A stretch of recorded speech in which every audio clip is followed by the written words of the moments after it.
Assalamualaikum warahmatullahi wabarakatuh. Nah, hari ini kita belajar PPKN ya, Nak. Buka di halaman 8. Kemarin kita sudah sampai halaman 7, yaitu tentang Pancasila. Pancasila itu ada simbol-simbolnya. Yang pertama ada bintang, yang kedua ada rantai, yang ketiga ada pohon beringin, yang keempat ada kepala banteng, dan yang terakhir ada padi dan kapas. Nah, sebelumnya kita sudah belajar tentang bintang. Kita masuk sekarang tentang rantai. Sebelumnya Anak Umi baca di halaman 8 sampai halaman 14. Nah, rantai, simbol sila kedua yaitu kemanusiaan yang adil dan beradab. Rantai itu terbagi menjadi dua, ada rantai bulat dan ada rantai persegi. Nah, rantai bulat itu melambangkan perempuan, ada 9 buah. Sedangkan rantai persegi itu melambangkan laki-laki, ada 8 buah. Nah, untuk menyambungnya ada 17 mata rantai. Nah, artinya di sini sambung menyambung ini melambangkan unsur generasi secara terus-menerus. Nah, di situ ada nilai-nilai luhur yang terkandung dalam sila Pancasila.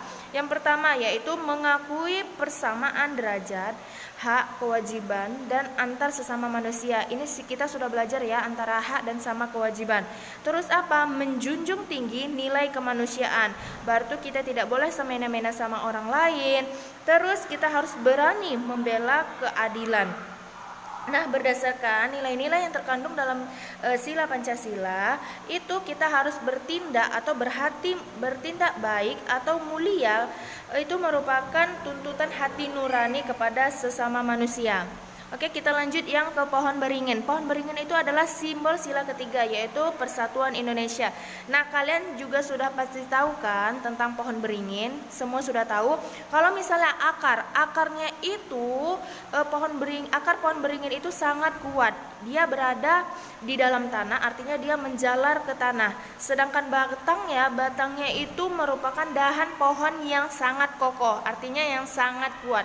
Terus kalau misalnya daun-daun beringin itu sangat lebat, artinya dia untuk berteduh orang-orang yang mau singgah atau yang mau berteduh. Nah, keberadaan pohon beringin itu juga banyak manfaatnya untuk manusia, untuk kita ataupun untuk hewan, itu banyak manfaatnya. Yaitu kalau misalnya untuk manusia, pohon beringin itu kan menghasilkan, daunnya itu menghasilkan oksigen yang berguna bagi manusia untuk bernapas bagi makhluk hidup.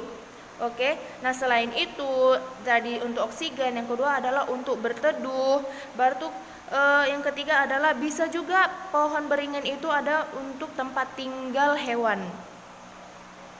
Oke, yang ketiga adalah bisa juga pohon beringin itu ada untuk tempat tinggal hewan.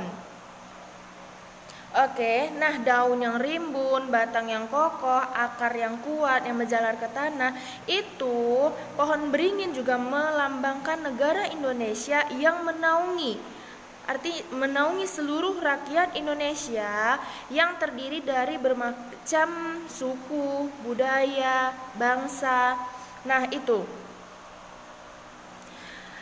Dan mewujudkan persatuan bangsa Indonesia sesuai dengan semboyan kita, yaitu Bhinneka Tunggal Ika. Oke, selanjutnya yang keempat adalah kepala banteng. Bunyinya itu kerakyatan yang dipimpin oleh hikmat kebijaksanaan dalam permusyawaratan perwakilan. Nah, banteng itu merupakan hewan yang berkelompok, bisa sekitar 2 ataupun bisa sekitar 40 ekor.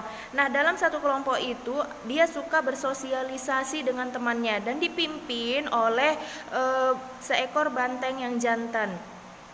Nah, sifat berkelompok ini atau berkumpul membuat banteng dijuluki sebagai hewan sosial. Artinya, kalau misalnya sifat banteng ini memiliki kesamaan dengan ciri khas bangsa Indonesia, yaitu suka bermusyawarah. Nah, bermusyawarah ini adalah mengambil keputusan secara bersama-sama atau menyelesaikan masalah secara bersama-sama. Nah, tidak ada dalam bermusyawarah, kita juga tidak ada memaksa pendapat kita atau kehendak kita terhadap orang lain. Dan kita juga harus menerima atau melaksanakan hasil musyawarah dengan sepenuh hati. Dan yang terakhir adalah padi dan kapas. Padi dan kapas itu adalah simbol sila kelima, yaitu keadilan sosial bagi seluruh rakyat Indonesia. Nah, setiap manusia itu memiliki kebutuhan dasar atau kebutuhan pokok. Nah, adapun kebutuhan dasarnya adalah sandang, pangan, sama papan. Kalau misalnya sandang, sandang itu yang berkaitan dengan pakaian. Nah, pakaian itu dari mana? Dari kapas. Kalau misalnya pangan, pangan itu berkaitan dengan makanan. Pangan itu dari mana? Dari padi. Nah, yang terakhir adalah papan. Papan itu adalah untuk tempat tinggal. Nah, oke, kalian baca di halaman 14. Nah, negara Indonesia itu menjamin tersedianya kebutuhan sandang pangan untuk seluruh rakyat Indonesia. Nah, jika kebutuhan sandang sama pangan itu sama papan itu sudah terpenuhi, maka rakyat Indonesia itu akan semakin makmur, hidupnya akan semakin sejahtera. Nah, menciptakan kemakmuran bagi seluruh rakyat Indonesia adalah tujuan utama dari bangsa Indonesia. Oke, padi dan kapas itu juga melambangkan kemakmuran dan keadilan bagi seluruh rakyat Indonesia. Itu bisa kalian baca. Oke, pembelajaran kita sampai sini. Umi sudahin. Assalamualaikum warahmatullahi wabarakatuh.